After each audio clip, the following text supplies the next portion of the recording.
Then we can already get started. Welcome to everyone. Thank you for being here very much. It's great to have you all in the room. And I'd like to welcome you to this webinar today, which is a fusion actually of two of RGI's online event series, namely Connecting Energies, which is a civil society capacity building webinar series, and our usual energy and nature webinars, which is more my realm, hence why I'm in the moderator seat today.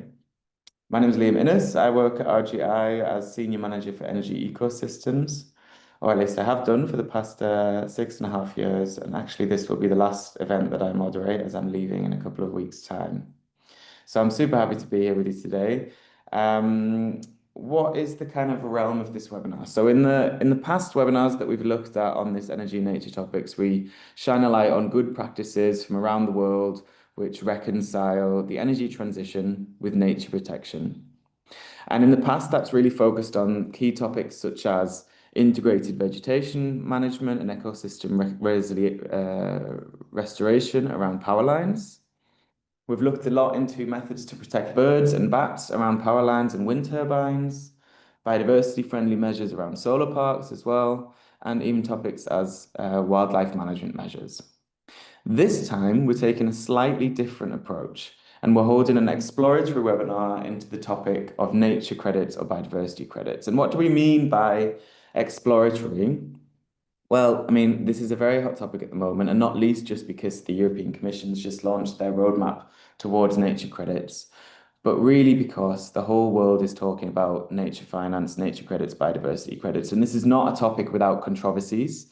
This is not a topic that we blindly follow, but also that we kind of observe with interest and curiosity. So in this webinar, we're here from three global experts to learn about key concepts and definitions that are relevant for the discussion, including, of course, potential benefits for biodiversity and the economy. We'll hear about the credit and certification schemes from around the world, including voluntary and mandatory schemes.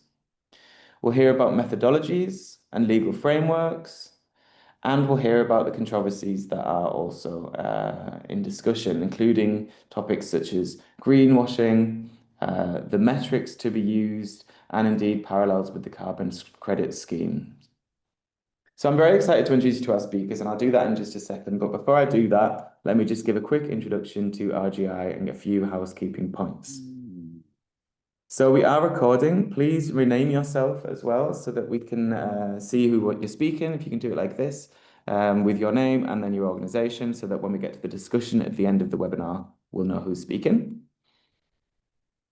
Who is the Renewable Energy Renewables Grid Initiative? Well, we are a non-profit and members organization based in Berlin, and we work together with transmission system operators, TSOs, and NGOs from across Europe in what we refer to as an energy transition ecosystem of actors, where we work together with these partners from industry and civil society towards fair, transparent, sustainable grid development to enable the growth of renewables to achieve full decarbonisation in line with the Paris Agreement.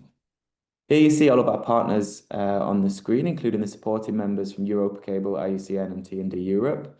But just so that you can imagine that a bit more, here you can see our spread across Europe, with the most recent partners that have joined being IPTO, the TSO from Greece, and NISO, the independent system operator from the UK. You'll also note there's a big gap in our membership towards Northern, Eastern, Central Europe. So we're always open to more members joining. But that's the family so far, and we've been operating for around 15, 16 years. I would then take a nod to the agenda and show you how it's going to flow through today. We have three speakers joining us. The first one will be Laura Waterford, who works for the Pollination Group based in Australia. Pollination Group is a specialist climate change investment and advisory firm that works on accelerating the transition to net zero, nature positive, and a resilient future. And we've asked Laura to speak to you about insights on biodiversity credit markets from around the world and the international nature positive corporate strategies. Then we'll have Adrien Michel, who works for DG Environment, That's D2, Unit for Natural Capital and Ecosystem Health. And he works there within a team in charge of nature credits. And he will speak to you about the EU's Commission's roadmap towards nature credits and indeed the immediate actions that will be triggered by this roadmap being published last month. And then to finish up the discussion, we'll have Dr. Tim Coles join us from Operation Wallacea, which is an organization leading biodiversity and conservation management research programs. Many of you may have heard of them. They are a global leader in biodiversity research. And indeed, he's also representing Replanet, which emerged from Operation Wallacea back in 2021 as a purpose-driven company committed to unlocking private sector finance to restore and protect nature at a global scale. Tim works in the UK and played an instrumental role in advising the government in the UK on their biodiversity net gain scheme, and so has a lot of knowledge on how things run in the UK. So those are our three speakers. I'm going to stop sharing my screen right now and look to Laura. Hi there, Laura. Over to you. I'll allow you to share your screen and give you a big thanks for being here. So I'm just doing a bit of scene setting about sort of the state of the global market, and there's a lot of interconnected topics around biodiversity credits, compliance and voluntary markets, as well as the intersection with carbon markets that I'll touch on briefly. But I'll be focusing predominantly on sort of the voluntary biodiversity market mechanisms that are most likely to be of interest to this group. And to that end, zooming right out from a what are biodiversity markets perspective, I just wanted to frame things up in the context of broader environmental markets. And by that, I mean certificate-based schemes that have developed to try to address some of the imbalances in the way that economic activity is driving pressures that are ultimately putting us in breach of or at risk of breaching the planetary boundaries. And I'm sure most people on this call are familiar with that framework, but there are several of these boundaries that have been defined scientifically in the last decade. And of them, unfortunately, we are in fact already in breach of most of them. And for the purposes of this conversation, we're really focused on biosphere integrity and the role that biodiversity markets could play in helping to address that particular planetary boundary. But just for broader context, I find it interesting and probably got too much joy out of creating this little mind map of environmental markets against the other planetary boundaries. There's actually a lot of certificate-based or credit unit-based mechanisms that have been developed to address the other planetary boundaries as well. So if anyone ever wants to do a deep dive into freshwater certificates, for example, or plastic credits, that stuff is all out there too and just as interesting. So I said, and you'll see I'm kind of narrowing us through a funnel, but for the purposes of scene setting right now, I'm starting with the idea that we're thinking about compliance and voluntary biodiversity markets addressing biosphere integrity. From there, I just wanted to give a little bit of context about why there is so much interest in the idea of biodiversity markets at this point in time. It's not an entirely new concept. We've actually had compliance biodiversity markets for a really long time in the context of government administered schemes to offset the impacts of development. And that's the kind of biodiversity market or scheme that I think most people that have been working in renewable energy would be familiar with to date. They're usually government imposed offset requirements, and those can be underpinned by tradable unit certificates or credits. There have also been efforts, the BBOP scheme in the past, to think about how we could voluntarily, for example, coordinate offsets for biodiversity in line with high integrity principles. And in countries where there is no government-led compliance market, it's pretty likely that some people will have come across BBOP as providing some of those guiding principles as to how you could set up a choose your own adventure biodiversity offset. Although those are usually not unitized, it's just a portion of land that is put aside intending to offset or at least be equal to, if not better than, the biodiversity impacts that were sort of negatively arising from a development. But at COP30, we had the Global Biodiversity Framework delivered finally, and that framework is something more or less equivalent to the Paris Agreement, but for nature and biodiversity. For anyone that's operated in carbon markets, you'd be familiar with Article 6 that sets out the rules of the game for international carbon markets. And that was really helpful in kicking off the discussion around how we should really be setting up the architecture for those markets globally. We didn't quite get an Article 6 for biodiversity markets, but we did get a nod to the role that biodiversity offsets and credits could play in helping to mobilise private finance towards the broader goals of the global biodiversity framework in that text. And so I've just pulled out at the top here 4 of the targets that biodiversity markets could help to support, but the most obvious linkage to the role that biodiversity markets could play was that one around helping to mobilise $200 billion per year by 2030, including by leveraging private finance, and that text explicitly referenced biodiversity offsets and credits. And I think in doing so sought to make a distinction between the use of credits and offsets, which we'll chat about a bit more as we get into things, because to Liam's point, and he foreshadowed this in his introduction, there is a bit of controversy around the use case and integrity of claims that somebody might make around how they're leveraging these voluntary units. Drilling down into the idea of biodiversity offsets and credits and the way that private investment could work, there is this idea of the voluntary market and the compliance market. And as I said before, moving kind of from the right to left, the compliance market is ordinarily a government-administered scheme that requires an offset for a negative impact on biodiversity. So there would be a project in another location that purportedly achieves positive outcomes for the species or ecosystems impacted that are scientifically equivalent to the negative impacts of the development. And so it's a positive obligation, usually in legislation, to procure either credits equivalent to that negative impact or to pay for an offset site equivalent to that impact. So that's box number 1. And then moving to the left to the voluntary market sort of framework, there is the idea that biodiversity credits, so unit-based certificates, could be used either to support a contribution claim or a compensation claim. And I'm borrowing that language from carbon markets because it's not entirely settled how we should talk about these things.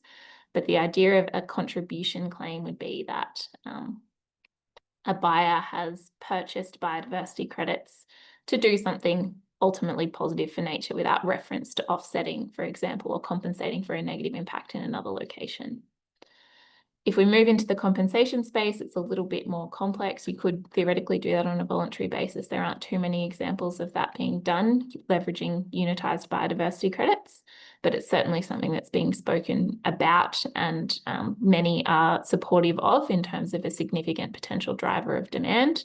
And in that case, a buyer would make the claim publicly to the market that their investment in biodiversity credits has offset their negative impact on nature. So it's kind of the same as a compliance scheme claim, but without the backing of the government infrastructure and administration to sort of give the rubber stamp that that compensation outcome is equal to or equivalent to the negative impact on nature.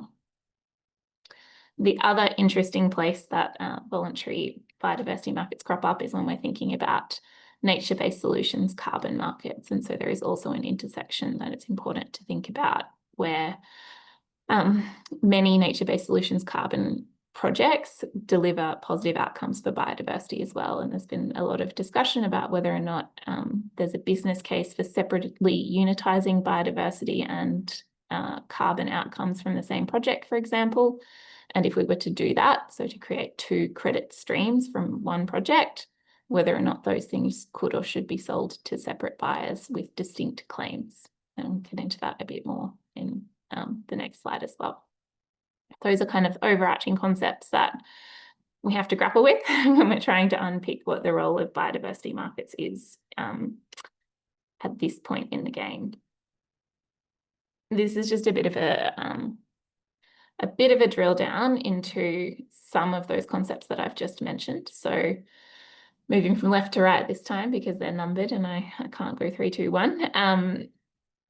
On the left is that idea of a carbon credit with a biodiversity outcome. And for a long time in the nature-based solutions carbon market, buyers were pretty accepting that if a methodology for generating carbon credits kind of looked and smelled like it was going to have positive impacts for biodiversity, that those types of credits would achieve a premium without necessarily quantifying or measuring the positive biodiversity outcome. It was kind of just assumed or accepted that it was likely to occur.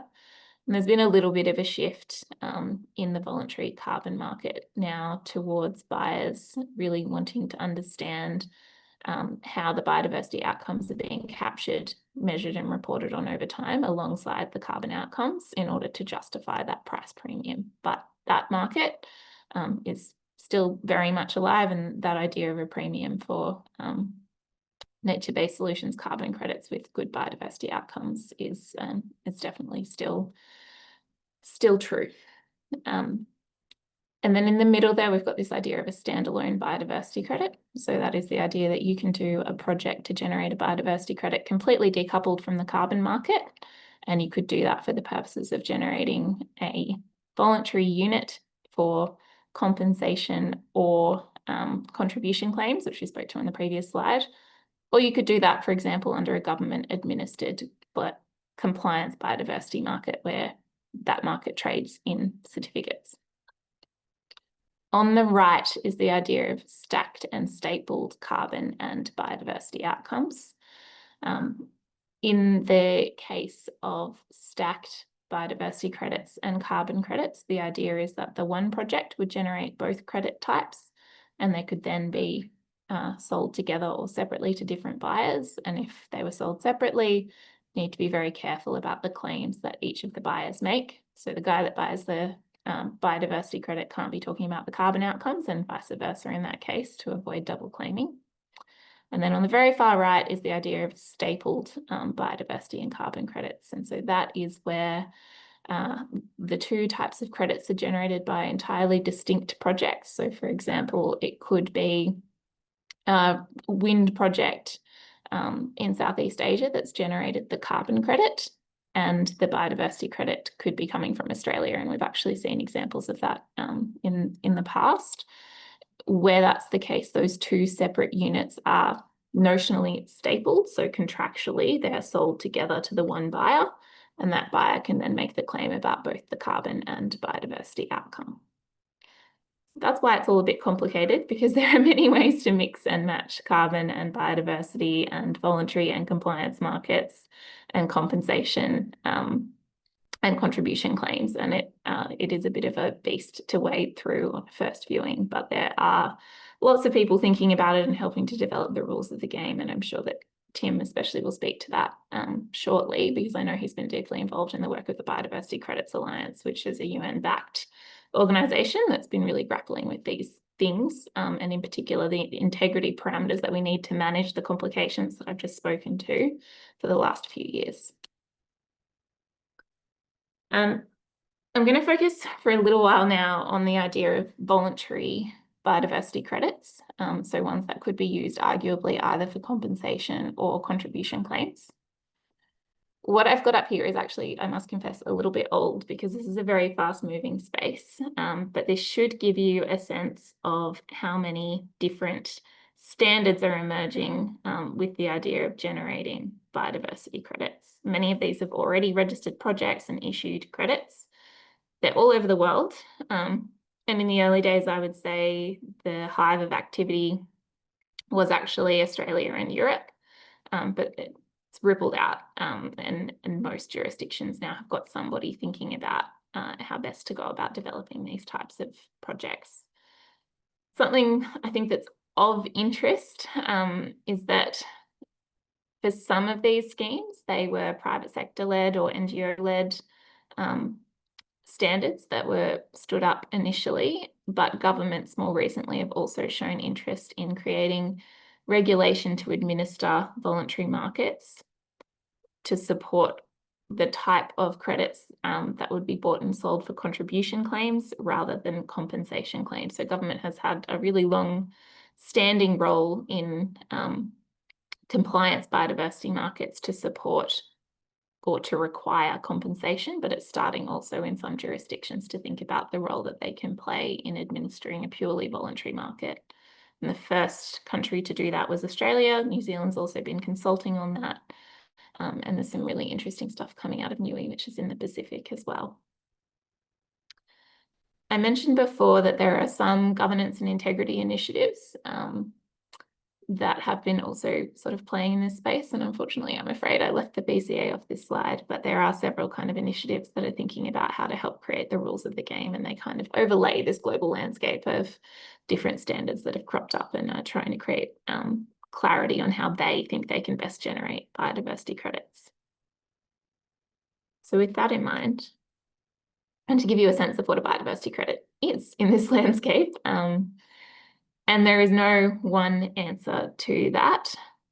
In that sort of smattering of standards that have emerged globally, there are some building blocks that are generally quite common across the board as to what defines the parameters of a biodiversity credit. But there is a great deal of nuance in the market. It is not quite as straightforward as in carbon markets, for anyone that's familiar with carbon markets, where a ton of CO2e is a ton of CO2e. Unfortunately, we don't have that defining one metric to rule them all. But what we do have, as I said, are some of those kind of building blocks that are generally common across most of the standards. So broadly speaking, most of the methodologies to generate biodiversity credits sort of look to a required outcome or activity. So some are issued on the basis of a measured outcome and others on the basis of an activity that's been completed with the expectation of generating positive outcomes for biodiversity. That's conducted or produced over a particular area. So some of the standards look at 1 hectare, some are at the scale of a metre squared. But usually that's standardized and it's that area-based metric that allows the credits to be cut into a consistent unit across a project. And then it's that outcome or activity was conducted or achieved over a specific period of time. And that varies a little bit because we need to wait for the biodiversity outcomes to be measurable. And so if we're thinking about things like enhanced vegetation, that can take several years to come through from a monitoring perspective. What I've got stepped out kind of below that high level formula on this slide are just some of the types of activities and some of the types of outcomes that the different standards leverage into that first box of the outcome or activity that underpins the generation of the credit. So in terms of the types of outcomes for biodiversity that the credits could represent based on our assessment of the market, there's protection, regeneration, stewardship, or adaptation potentially. Adaptation is more of an expected than proven out category. But for protection, the idea is that it would be an area that has pretty good ecosystem health, and it's about helping to create a funding source to maintain that outcome over time. For regeneration, it's taking a more degraded landscape and improving the metrics for biodiversity that have been defined by the standard and proving that that's occurring. For stewardship, it's about inclusiveness of stewardship, for example, by Indigenous peoples and local communities, where they may already be undertaking activities to maintain landscape health, but will not be able to continue to do so without financial support. And adaptation is a bit of a brainchild that we've been playing around with at Pollination, although Tim, I'm sure you probably have the more technical updates on where that category is up to. But I think from our perspective, there are some landscapes that we won't just be aiming to preserve as they are. We actually need to think forward to how we can make sure that they're adapting for climate change, for example. So that would be coral reefs around resiliency. I've just clocked the time, and so I need to speed up a little bit. But really quickly on the positive outcomes, it can be as simple as registering on title a restriction that prevents land being cleared, for example, to generate a protection outcome. Or it might be about being able to make sure that it's possible to measure improvement or maintenance of ecosystem health. From a metrics perspective, as in what is it that we're measuring and crystallizing into the outcome that is being reported as a positive biodiversity outcome. Across the different standards globally, there are quite a few variants. Some of them think about whole of ecosystem health, and so there might be a basket of metrics approach where it's important to think about making sure that there's a measurable outcome for all of the elements of the ecosystem that are relevant. So it might be about fresh water, as well as specific fauna outcomes and ecosystem extent and condition. Notching down from that, there are some standards that think about habitat for specific species. So for example, in Australia, there's an approach that looks at koala habitat, and it's focused on whether or not the attributes of the habitat could sustain a koala population rather than whether or not there in fact are koalas or more of them over time. And then sitting below that in terms of complexity is this idea of vegetation being the primary driver. So what is on a proxy ecosystem, vegetation extent and condition can be sort of taken as a proxy for overall biodiversity outcomes, and kind of following that gradient down. MRV costs the highest for the whole of ecosystem approach down to purely thinking about vegetation as a proxy, but there are trade-offs there about the integrity of the claim that you're achieving positive outcomes for biodiversity.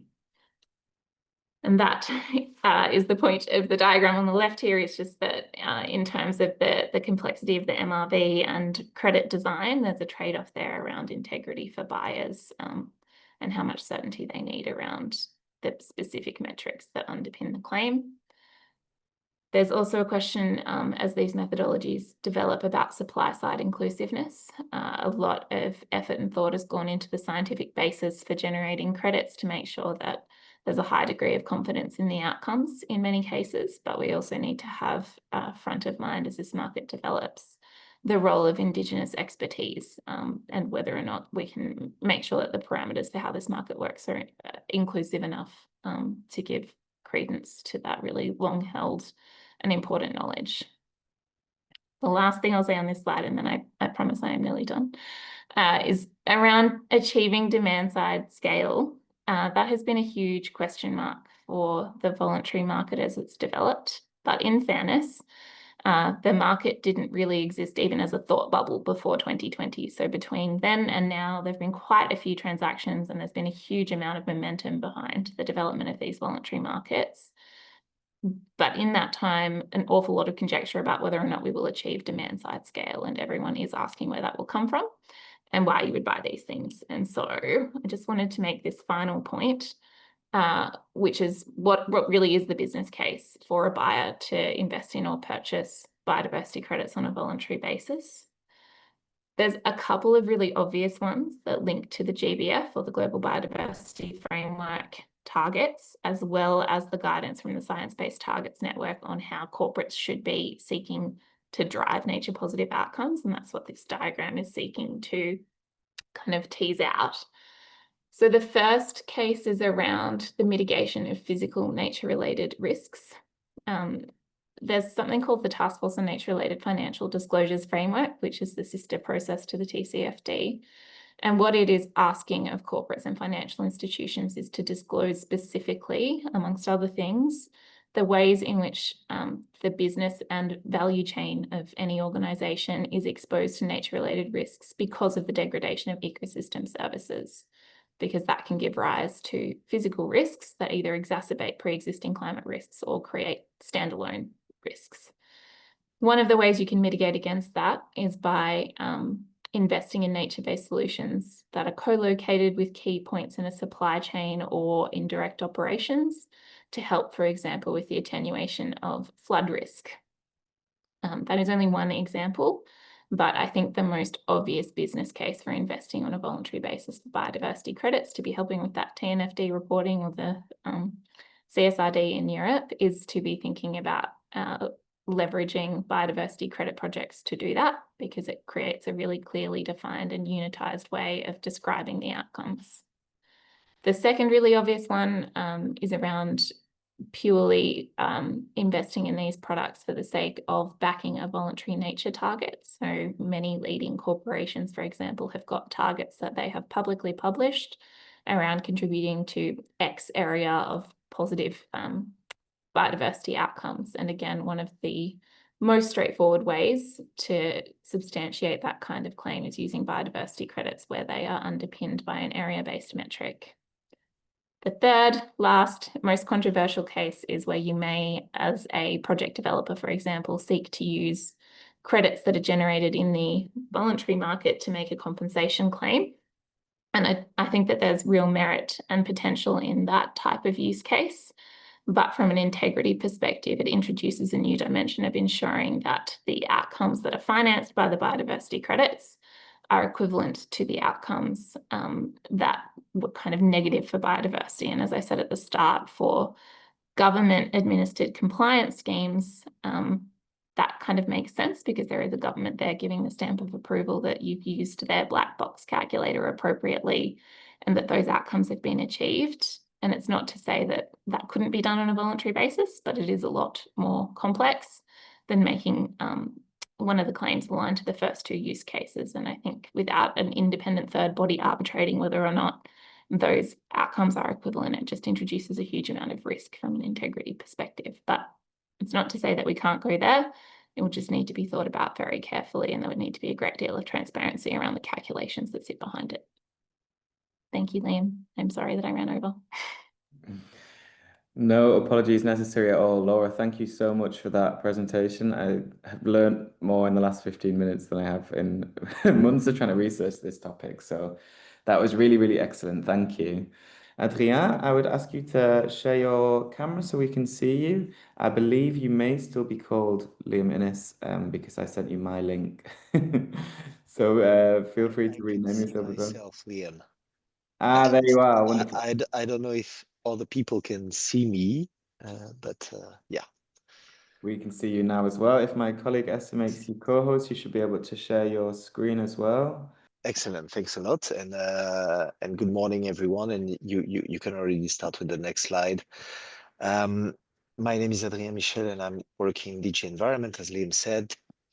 I'm working within the unit who is in charge of the development of nature credits, and to do so, we have launched, you're probably aware of that, a roadmap communication that was published on the 7th of July. That paves the way over the next 2 to 3 years to the operationalization of several avenues that could lead us to submit a proper formal initiative from the Commission on this topic. This will depend, of course, on the assessment phase over these 2 to 3 years, and to decide whether that would make sense for Europe or not.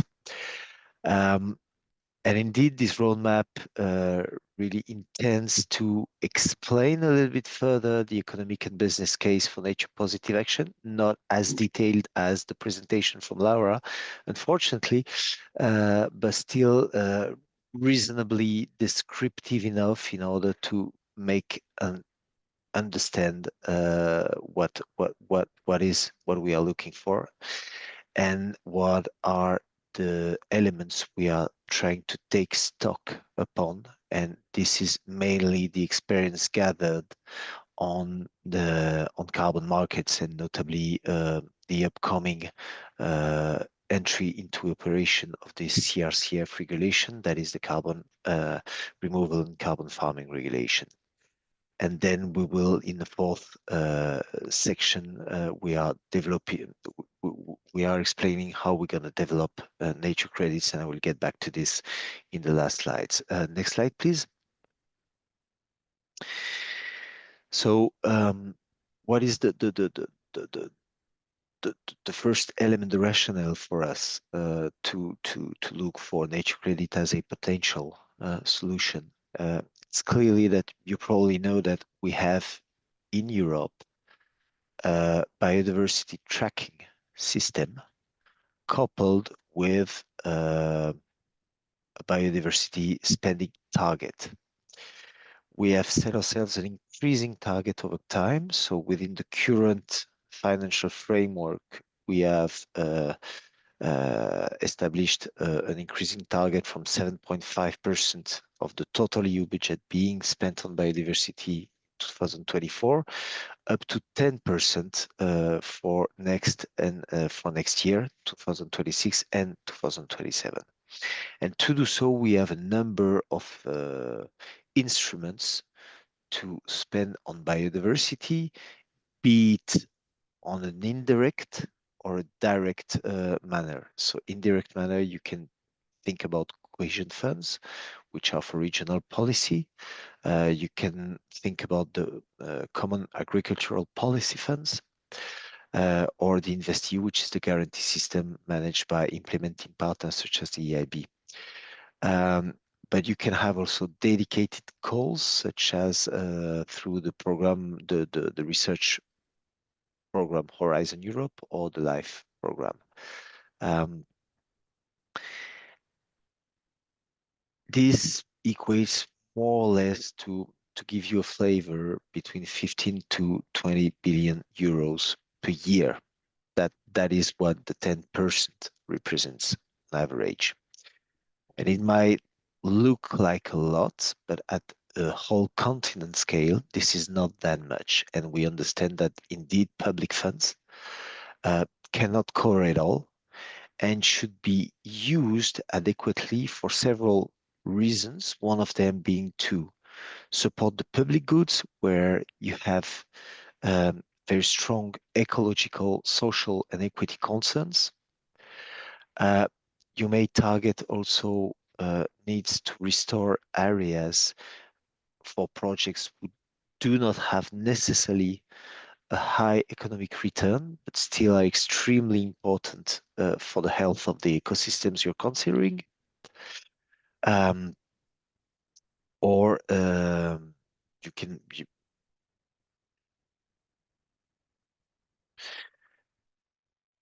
then sorry, I just forgot about my thoughts for 1 minute. But this is clearly something, or you can add it on. The public finance as seed money for projects that have an economic impact in addition to the ecosystem impact, but for which the risks are, for example, extremely high and the revenues uncertain.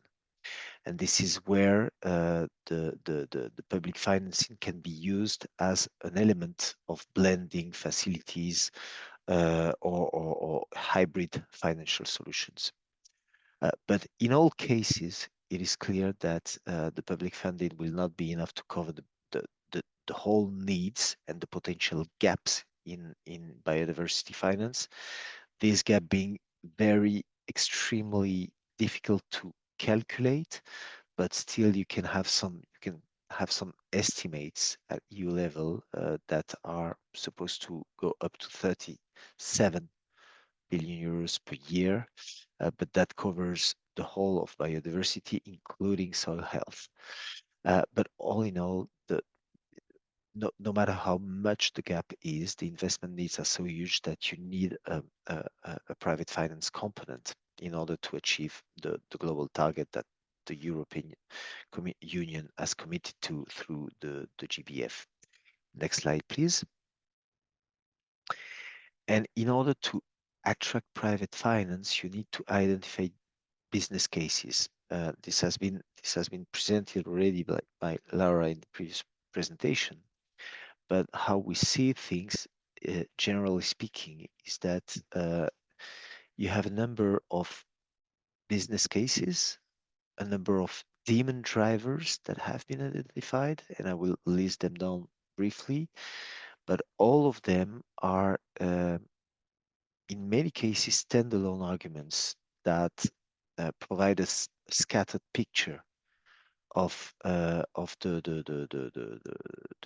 incentives for private finance. So it doesn't manage to have a proper market approach, for which nature credits could be a reasonable argument to help deploying that.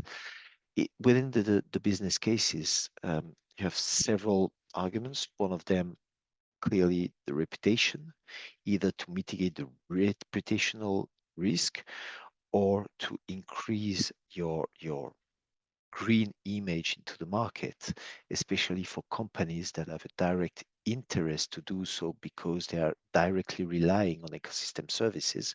I'm thinking about cosmetics, for example, for which this is clearly an important issue and a market plus towards their clients. You can also have a risk perspective, a risk mitigation perspective, be it to reduce the exposure of your activities to extreme events, such as, for example, for companies that directly live from one or several ecosystem services. You may think about agriculture, for example, but also it can be from the supply side, from insurance companies that would have an interest to maintain the capacity of their clients to be insured and continue to offer risk premiums because some of the activities are faced with such risks that they become uninsurable. So one way of adaptation and biodiversity and nature restoration are part of it, of this strategy is to maintain this capacity for insurers to provide their services to their clients. Um, another family of motivations is for companies to align with the different regulatory framework requirements. For example, within Europe, this goes down to the Corporate Sustainable Reporting Directive or the Sustainable Finance Regulation that has some disclosure requirements on risks and how to quantify the biodiversity investment. And this is done also through the taxonomy, and it can it can become a reason for the private market to engage. But at this stage, most of those motivations lead to bilateral restoration projects, which are agreed upon between the supplier of funds, so the company, and the supplier of restoration services. If we want to expand at a market scale and increase the visibility, then we are entering a different world, which is the one of nature credits. In the next slide, please. And I will not present again what has been already explained. Indeed, one key element being the distinction between voluntary and compliance systems, for which the conceptual framework evolves a little bit, but in the roadmap, what we have tried to put forward as a definition, a key definition of our nature credits, is that we really want to maintain a high integrity of nature credits. And how you do that? You do that by a strong set of metrics, and I will get back to that later on, but also to have a stepwise approach, a two-staged approach in this case, where in the first stage, you provide a certificate. And this certificate is meant to recognize that something is being done according to the highest possible standards to restore or maintain the ecosystemic condition in a given parcel. Because it is clear that what we want to cover within the nature credits are not only active and passive restoration, but also maintenance activities. And this kind of certificate gives already some assurance from the beginning to investors so that they are positive that they can invest in this kind of project or products. It can also serve as a guarantee for early upfront revenues that can be provided through guarantee systems, for example, and could help partially or completely cover the sometimes significant upfront cost.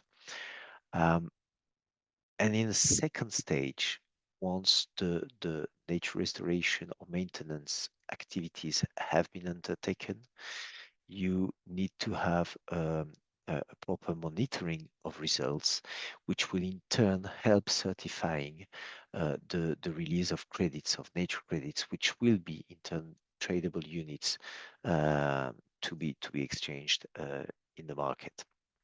In the next slide,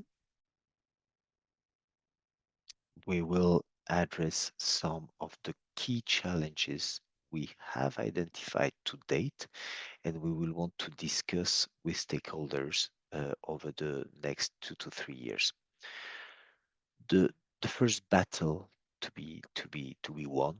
In this case, is really about the robustness of metrics in order to reliably quantify what is a unit of increased biodiversity or maintained biodiversity, and what value putting to that. Clearly, there's a need to understand what are the right indicators and the basket of indicators that can be used, and I will come to this later with an example that we had from our research center, the GRC, but also to make sure that for each indicator that we decide to use, we have the relevant data available at the level of all member states and all territories, which is not necessarily a given. So that's really the first stage in order to make sure that market players can rely entirely on the value of nature credits. The second one is about costs. As I said, upfront costs can be significant in restoration projects. And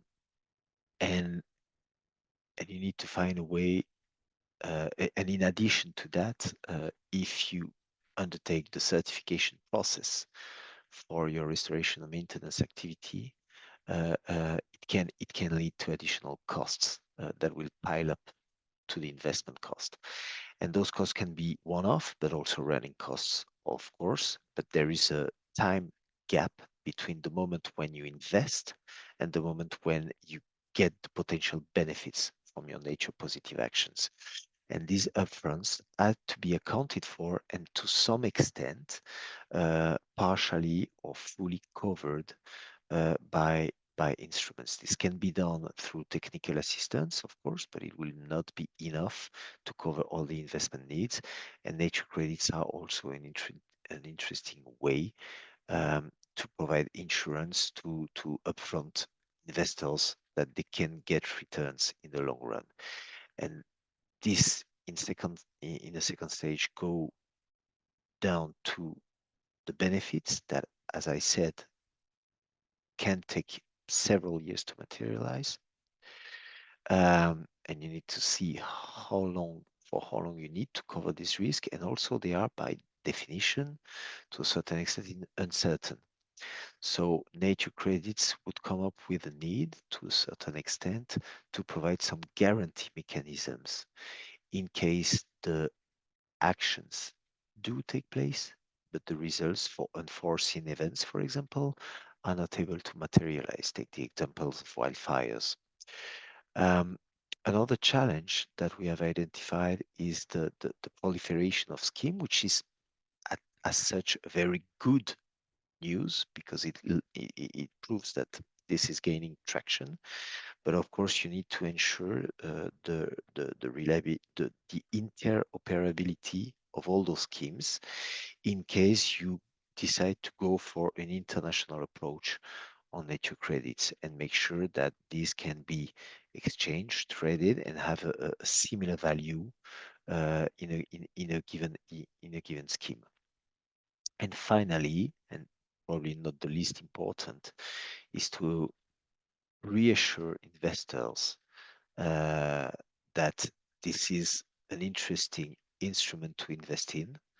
And this is the reason why nature credits have to be duly considered with some risk-sharing solutions, and also provide special rewards for biodiversity early movers, for example, in several maintenance activities that cannot be left out from the scheme. In the next slide, I will very briefly present an example. Sorry, Adrian, just to flag to you that you've got about 2 minutes left. Okay, I will stop there. After that, just to let you know that we have some existing examples about the state of conditions for forest ecosystems all over Europe, where the GRC has set a basket of indicators, a common index that sets the evolution, the state and evolution of ecosystem condition for the 44 forest types at the hectare level. and it can vary between 0 and 1. So you see that this can be done for forest, and this will be done hopefully for the other ecosystems, and that would become a very interesting metric to apply to the definition of nature credits, where you can add some nature credits to the delta between the original and the achieved condition, for example. And in the next slide, which is the final, I promise, just to highlight the main key elements of the roadmap. There are several pillars within it. The first one is that we're going to set up an expert group that will help us gathering expertise, sharing best practices, and also work on very practical elements of the nature credits market to be, if at all. And also, in addition to this expert group, we'll provide some potential inputs to this work through an EU-wide assessment of nature credit supply and demand, which is really a kind of market and economic analysis of nature credits, which will be conducted over the next 2 years, and that will address all the economic challenges that can be then in turn used by the expert group. The third dimension is also to test and trial on the ground with a number of pilot programs that are already taking place in, for example, Estonia, France, Italy. But in the future, those pilots will continue expanding and covering more territories. And we will coordinate all these pilots over the next years and try to get the knowledge sharing exercise for that. And the very last dimension is the international one, for which we are extremely active under the CBD, and we will be present at the COP17, and we will see, based on the results from our own EU-wide assessment, whether it is possible and reasonable, and that makes economic sense, also to link any nature credits initiative to the outside world and to the emerging markets that are taking place all over the world. So with this being said, as I said, deadline for something more concrete to come up 2027. And in the meantime, we will continue our work with the collaboration of our stakeholders. With many thanks for your attention, and happy to answer any questions.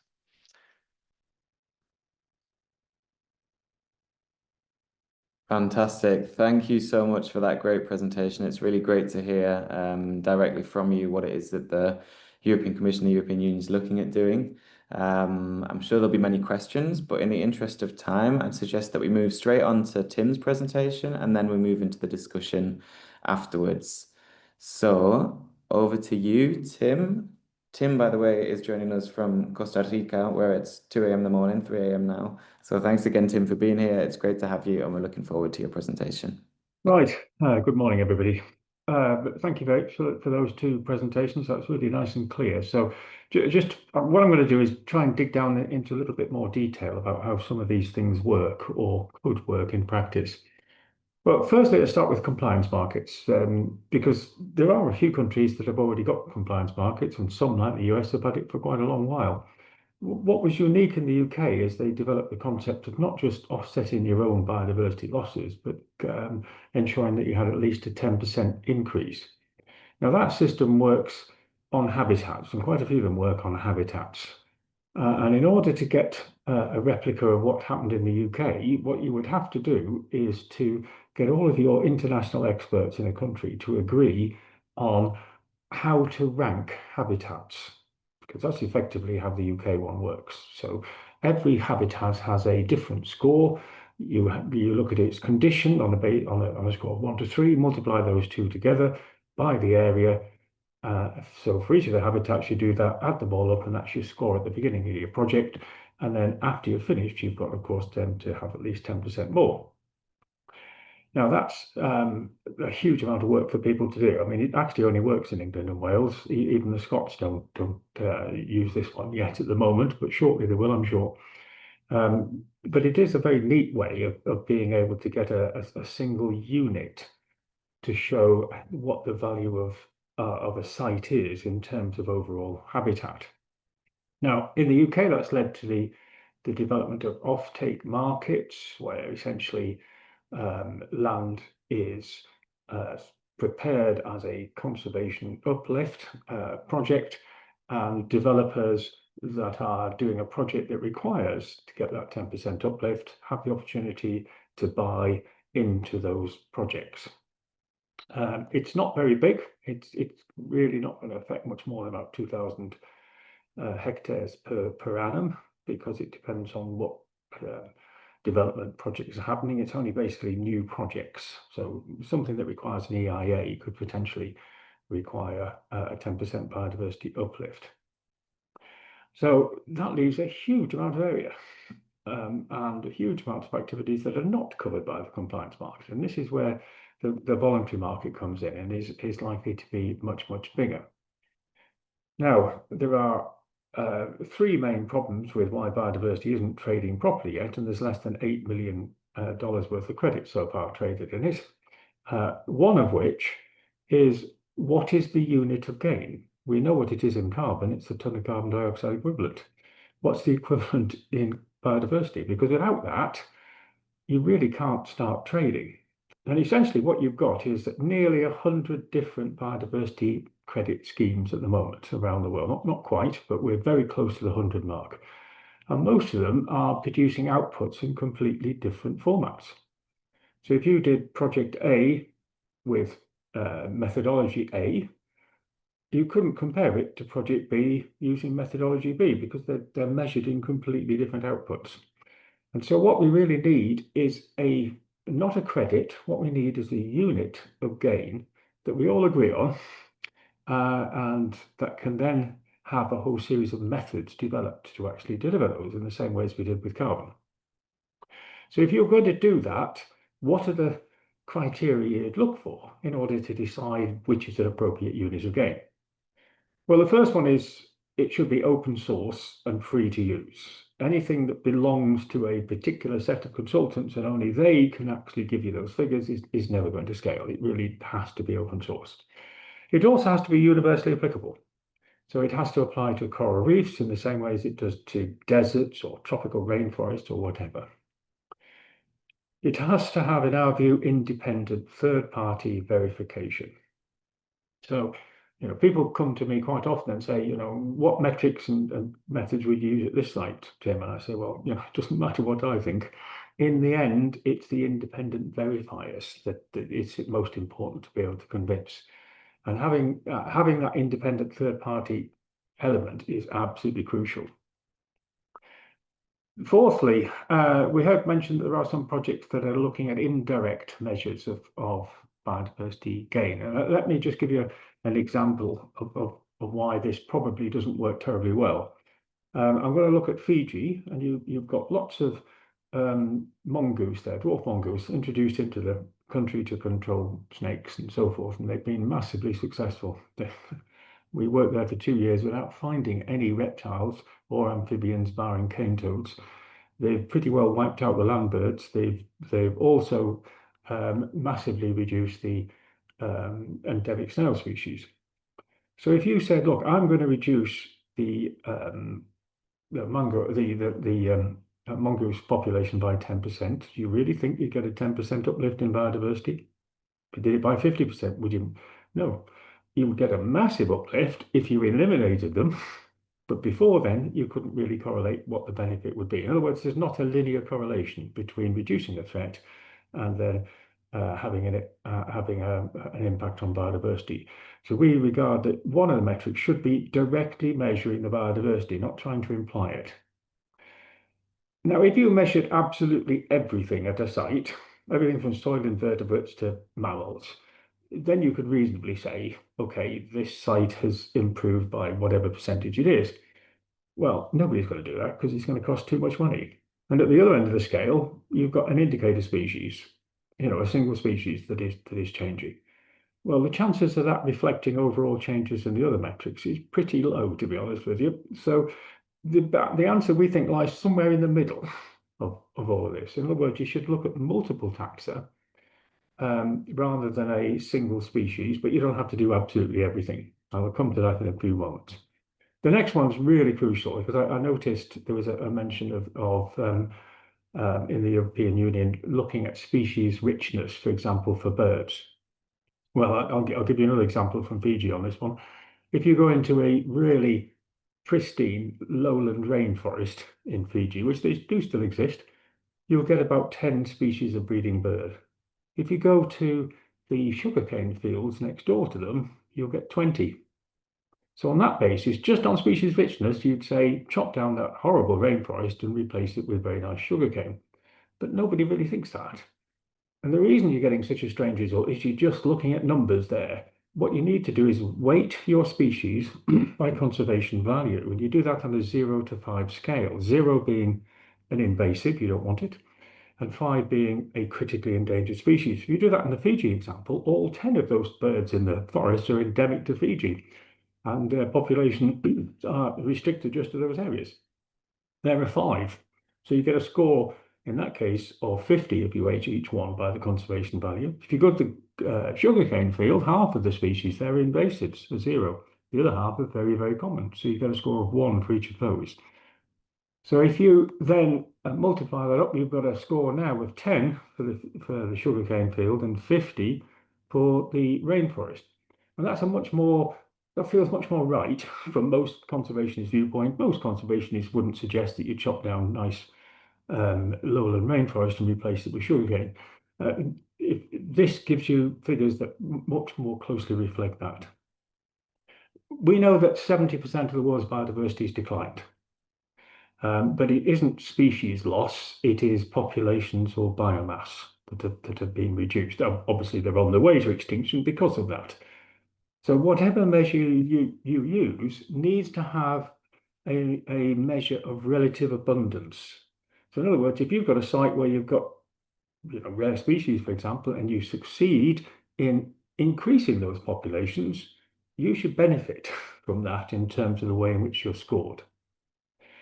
There needs to be additionality in our view. That does cause some problems with stewardship type project. But look what happened to the carbon market when additionality got challenged in the case of the REDD+ schemes.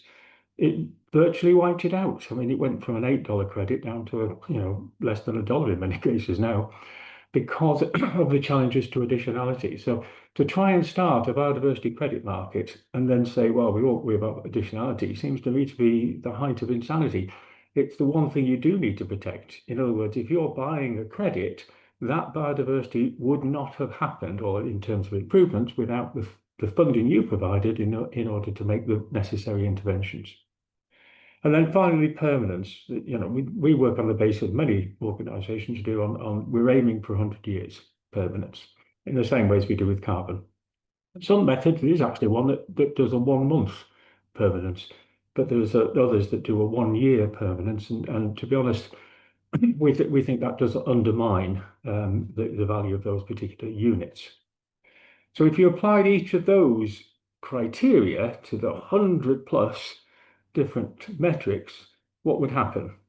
Well, you'd end up at the moment with about 3.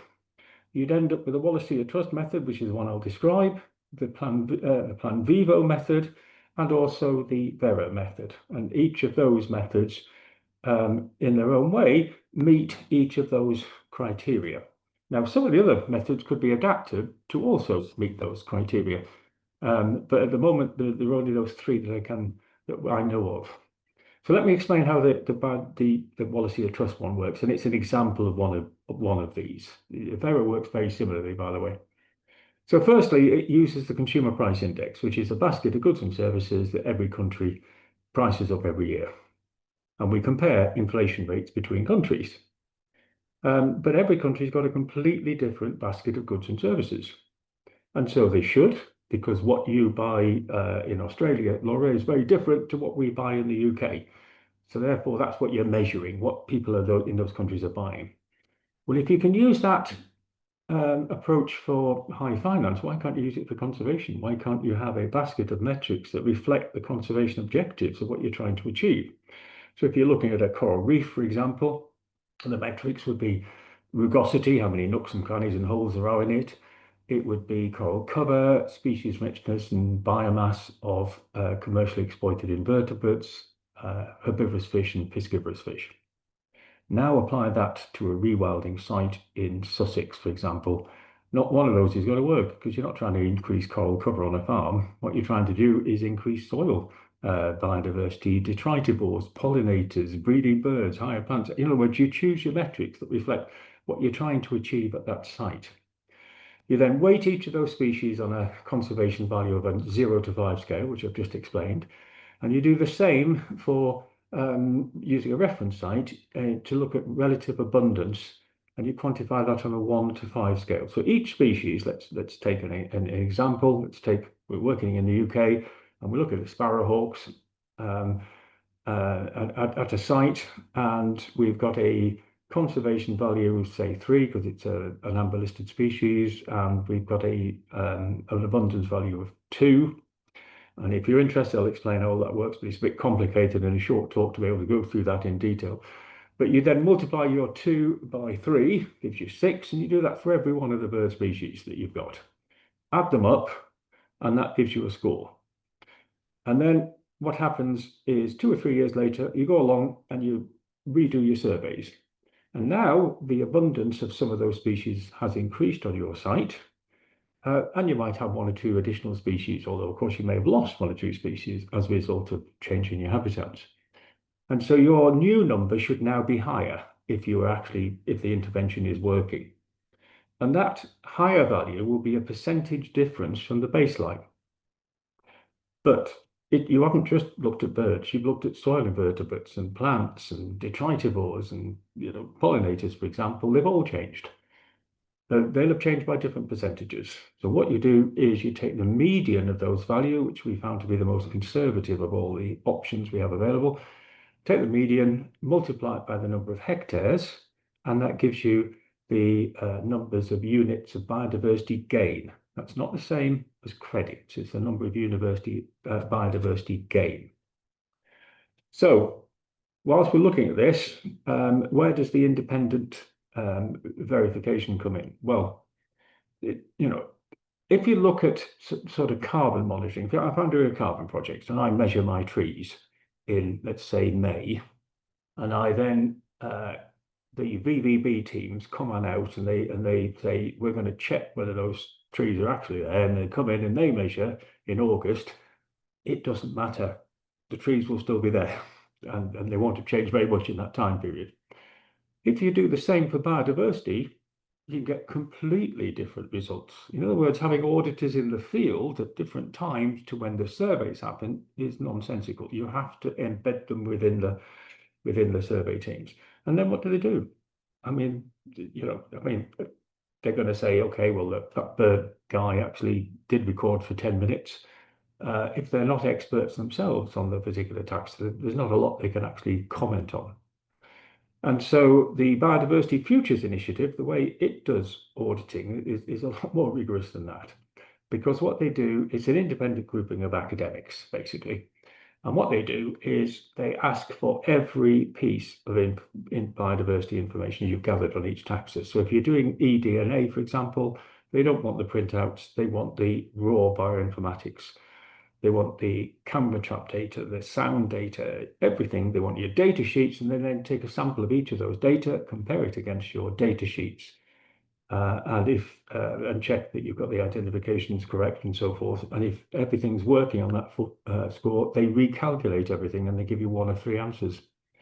They say, yes, Tim, you have got your 40% increase across 1,000 hectares. In other words, 40,000 units of gain. Or no, you've made a mistake on the calculations, and they've got some identification problems here. We think it's closer to, let's say, 30%.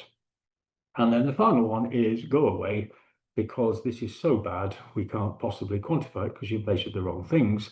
So to avoid that measuring wrong things type approach, you have what's called a stage 1 review, which is where you identify your project, what metrics you're going to use, the methods you're going to use, your sampling strategy, how you're stratifying and so forth, and you submit that to the Biodiversity Futures Initiative. It costs £2,000, that's all. And it's an iterative process. And they go through it at the end of it, and they always make changes. I've never had 100% success ever, because these are academics. They're bound to make some changes to it. So, but the advantage of it is once they've agreed it, you can't fail. You might not get your biodiversity increase, but you can't fail because you've measured the wrong things. So that's a very rigorous form of independent review compared to, embedding someone inside a field team. So this brings us to what is the definition of a unit of gain? Tim? Yeah. 2 minutes left for you, Tim. Okay, very close to finish then. The definition's there, 1% gain per hectare. This works for Vero and Plan Vivo, and if you look in the Dow Jones Opus biodiversity reports, it's the most used of all the methods. In terms of costs, just use a very simple rule. Take the data to the scientist, don't take the scientist to the data. If you're doing quadrat work, get your field, the farmer or whoever to photograph the quadrat and send that in. If you're doing pollinators, set up pollinator traps, get the local guys on the land to collect the samples and send them back to a central point. So there's a way in which you can keep these costs well down. Now, we do a whole series of these around the world, and every single time the cost of biodiversity monitoring is significantly cheaper than the cost of carbon monitoring. What's driving it? Well, European Union directive is definitely helping, along with TNFD and SBTI, as we know, and so forth. That is helping make the case because companies have to start measuring and reporting. Once they start measuring, they realize they've got a problem. They start looking at ways in which they can do something positive for nature conservation.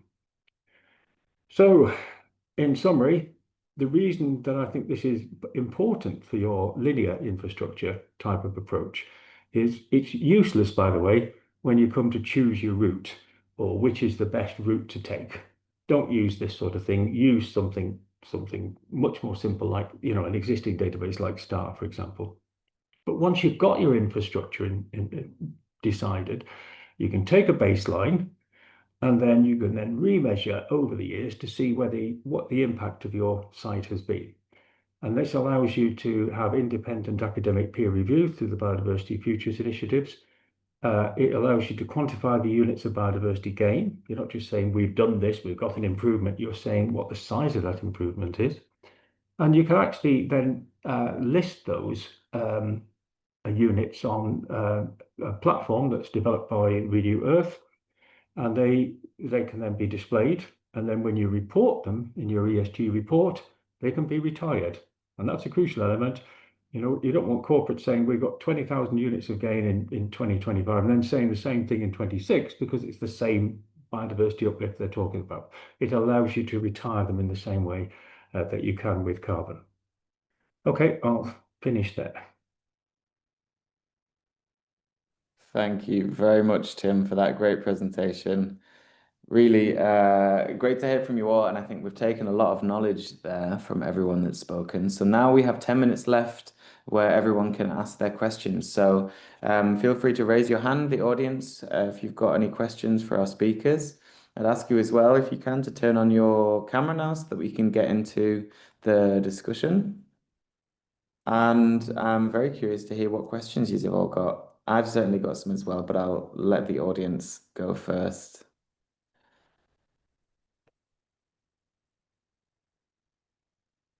Who would like to go first with questions? Francisco from Biopolis in Portugal, please go ahead. You're muted right now. Unmute. Yeah. Thanks a lot to the three presenters. This is really interesting, and I think it shows why it is so difficult to tackle these things. Maybe I'll pick up one example based on what Tim just presented, because as he probably knows, there are a set of decisions that are really subjective in the approach that he explained. And I'll just give two examples. One, a typical one, is it better to have one endangered species or 3 vulnerable species? So these this approach of weighting species from 0 to 5, of course, it enters into some discussions of what is best, and in terms of what is the relative value of species with different conservation status. So that's one example. And the second and last is using direct rather than indirect evidence, because one thing is when someone acquires credits to restore a forest targeting a specific endangered species of, let's say, bird. And that for sure, as an investor, I know that for sure, I know how to restore the forest. But whether the population of the bird increases or not depends not only on me, it depends on what the neighbors do, or it depends on the overall threats to the species that might make it going down regardless of what I do. So in that sense, it is a risk for the investor if it relies on the species response rather than on the type of management that he applies. Thanks. Good. Can I respond to that then, Liam? Please go ahead. Yeah. Okay. Very quickly on the first one. For each bird species, you're 3 near threatened and you're critically endangered. You're giving them a score anyway, related to their relative abundance on site. And what you're looking for is over time an increase. You're not trying to choose between them. You're working with everything that you have on your site. Secondly, your point about the investing in the forest. For goodness sake, don't use biodiversity credits for that. If you're investing in a forest, use carbon, because that's an existing liquid market that you could utilize. But what we do in all of our projects is we increase the value of the carbon by quantifying the units of biodiversity gain that investment is actually achieving. So that's not selling them as credits. It's showing that your investment is, let's say, it produced a 50% increase in biodiversity gain. And that allows the buyers of those credits to then say, look, we're investing in nature-based projects that are producing at least a 50% increase in biodiversity. It's not selling the biodiversity separately, it's using it to increase the value of the carbon. And that's the main market at the moment. Moving on to separate biodiversity credits, Laura hit upon quite a few of the things that are a problem with it, but the other one, the main one at the moment, is price discovery. I mean, if I go to a carbon fund and say, look, I want $20 million for this project, they'll look at the price I can produce the carbon at, and they'll say yes or no to it. If I go to them and say I want $20 million for biodiversity, they're going to laugh at me, because they say, what's the price of a biodiversity credit today? Never mind what it is 20, 25 years' time. And so what we have to do is to get biodiversity trading by using philanthropy and government funds and so forth to be able to quantify the units of gain, give those back to the donors of that, and put them on the market as biodiversity credits with the appropriate deduction, your 20% deduction to turn them from units of gain to credits. That will then start price discovery, and that's a series of projects that we're working on right at the moment. Liam, back to you. Thanks. Okay, thank you to both of you. Would anyone else from the audience like to join with a question? Feel free to take the floor. Otherwise, I'm going to grab the mic. Then I will do so. I think just maybe for me, it would be helpful. I'm a bit of a dummy when it comes to this topic. And I'd like to understand if someone could just explain how we could, in very simple terms, how could we imagine this? Imagine we do have more mature biodiversity or credit markets. And I am a grid operator, and I've just created a power line project. And now I need to purchase nature credits to account for this. As part of this process. What would this look like, and who would be the actors involved in terms of how would I determine the ecosystems to be offset or to be accounted for? Who would I pay? Who would earn the money? Can someone just walk us through that process? And I don't know if that already exists anywhere. Maybe the UK is the most developed, but how could we imagine that this fully fledged market could work? Who wants to take that question? Well, I'm happy to do it, but let someone else speak. So, Laura or Adrian. I'm happy to. I think the specific use case, as we've spoken about the distinction between compensation and contribution, but Liam, the use case you're talking about is compensation. So with an offset claim intended to be made as a result of the purchase of the biodiversity credits.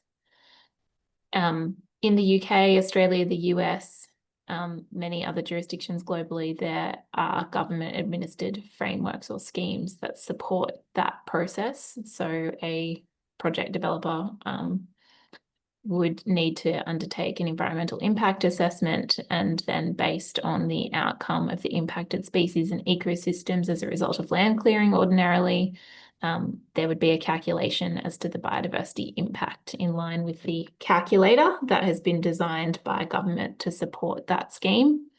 And the obligation would then be on the project developer to seek out biodiversity offsets, which could be in the form of credits under some schemes that are equivalent to that biodiversity impact score. The exact calculation for equivalence under every compliance scheme is a black box. They have some similar attributes, and Tim has spoken to many of them. The general rule of thumb is that those schemes should be predicated on a like by like calculation for equivalence of positive and negative biodiversity impacts between the land clearing and the positive biodiversity project that's generating the credits. But in some cases that's not practicable, and so there are trade-offs made where you can trade outside of species or ecosystems, and so it depends on the scheme you're participating in as to exactly what that calculation drives by way of outcome for what you need to purchase in terms of your biodiversity credits. But if you were in that position and you needed to source those credits, it can happen in a few different ways. We have a fairly illiquid biodiversity credit-based offset market in one of the states of Australia, but it is one of the examples globally of a certificate or credit-based scheme where actually biodiversity credits are traded. And liquidity is a challenge, truthfully. In some cases, there is a stock of biodiversity credits available in the market for relevant species. And so it's possible for a buyer to go and source those from a register. But alternatively, many times what ends up happening is that the project developer identifies a site that would be suitable to generate those biodiversity credits that they need to meet their offset obligation. And they actually approach the landholder and ask them to carry out a biodiversity credit project. And that becomes a commercial negotiation. And what's really interesting about that scheme in Australia is that the actual availability of relevant habitat types and species credits to be used for offsetting is starting to constrain development. So the supply dynamic is so tight that credits are incredibly expensive or actually not possible to source. And that is the design of a biodiversity offset scheme. It's intended to have the result that if development is driving excessive clearing of a specific habitat type, that it should become either economically unviable or actually physically impossible to source the credit types over time. But yeah, it's either a register of credits that are listed with the relevant species or habitat attributes that you can go and source them from in an ideal world with a liquid market. But realistically, I think most of these markets operate in a more liquid way, and it's usually the project developer approaching the landholder directly. And so the transaction is ultimately between the developer and the landholder. Okay, thank you very much for that very straightforward description. That really helped. I saw Anka Fisher from NABU had her hand up. I'd like to give you the opportunity to ask a question if you'd like to, Anka.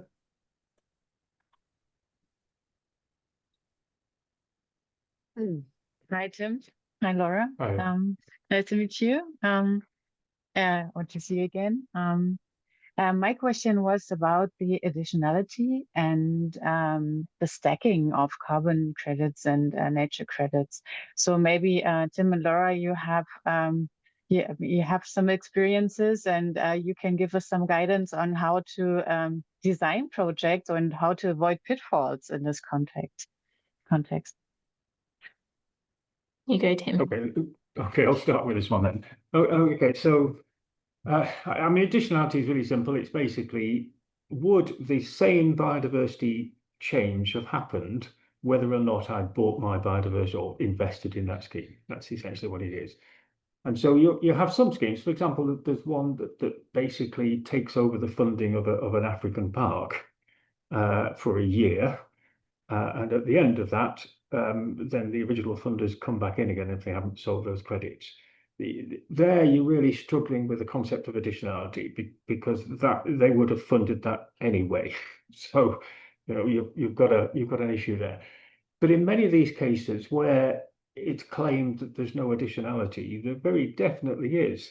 I remember being on a panel once and someone said, well, what are we going to do about all these forests that are properly protected, like Indonesia, for example? Well, I mean, you couldn't pick a worse example for forests that are not properly protected than Indonesia, because there, if you look at a site in Indonesia within a national park system, it's under very, very serious threat of loss. So you've actually got additionality in something where it wasn't claimed or thought to be. So sometimes you just look a little bit more deeply, you will see that there is really additionality behind the facade of it being, in theory, a national park and properly protected. In terms of which ones to pick to work on, basically a few rules I would use. Size is important. It's no point if it's 100 hectares, you're only going to get 100 times whatever percentage uplift you've got. So if you look at 1,000 or 10,000 hectares, that's much better. Secondly, be sure that the interventions that you're making are likely to produce a significant impact, a significant uplift. A basic rule is just add water in most sites. If you've got shallow water, you're going to get an awful lot more biodiversity coming in. And then thirdly, make sure that you've got control over whether the biodiversity impact happens. I mean, if you look at a river system, if you're working on a middle river system, then actually many of the impacts are beyond your control. They could be pollution incidents upstream and so forth. So you've always got to be careful when you're picking a project. Make sure that you can't have all your good work wiped out by something beyond your control.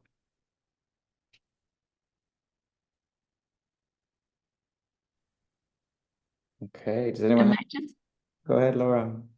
I might just add, Anke, because I think I agree with everything Tim said. Honestly, like our position has been that I think that we need to be a bit more expansive about the additionality test for biodiversity markets than we have been in the past for carbon markets. And so, for example, the mere fact that a forest is legally protected does not mean that it's got adequate finance to preserve the biodiversity values of that forest. And we've been quite vocal about that. I think one of the challenges for additionality is in the context of pre-existing carbon projects that are now looking to also generate biodiversity credits. I think many of those projects will need to be able to demonstrate that there will be a clear additional biodiversity uplift as a result of the additional finance from that revenue stream. And just in terms of measuring and passing out outcomes that would have occurred anyway versus outcomes that are going to be additional because of the greater finance stream from the biodiversity credits, that's a bit more challenging. So the most straightforward case is to look for a project that is new and seeking to do carbon and biodiversity together from the outset. But that's not to say that we shouldn't think about ways of also financing additional biodiversity outcomes for pre-existing carbon projects, because we don't want them to be penalised for having done great work for biodiversity in the past. I think it just needs to be a much more nuanced sort of decision process. Yeah, can I just come back on that, Laura? Yes, 100% agree. It has to be a new project if you're going to stack carbon and biodiversity together. But in the case you talked about there, an existing carbon project, in that case, I would just still measure the biodiversity uplift and use it as a descriptor of your carbon. Because, if you go out and sell a normal carbon credit, you're talking $20, $30. If you can get really high quality carbon, you're talking up to $90 for those sorts of credits. And one of the criteria for having a high quality carbon credit is quantifying the biodiversity gain. It's not the only one, but it's one that certainly makes a big difference to the price. Okay. Thank you for these excellent answers. Thank you for the questions, Anke. That was great. And massive thank you to the audience for hanging in there as well, a little bit over time. Laura and Tim, these impulses that you gave were fantastic. I think we've all learned a lot. I'm super grateful that you could join in the evening and in the morning, very early morning for you both. We will put the presentations and this recording on the website so people can check in there. And I'm sure you would both be happy to be contacted through your respective organizations as well. We'll put links to your websites. So let me just say a big thank you. It's been a pleasure. And as I said, this has been my last webinar. So thank you everyone for joining us over the years.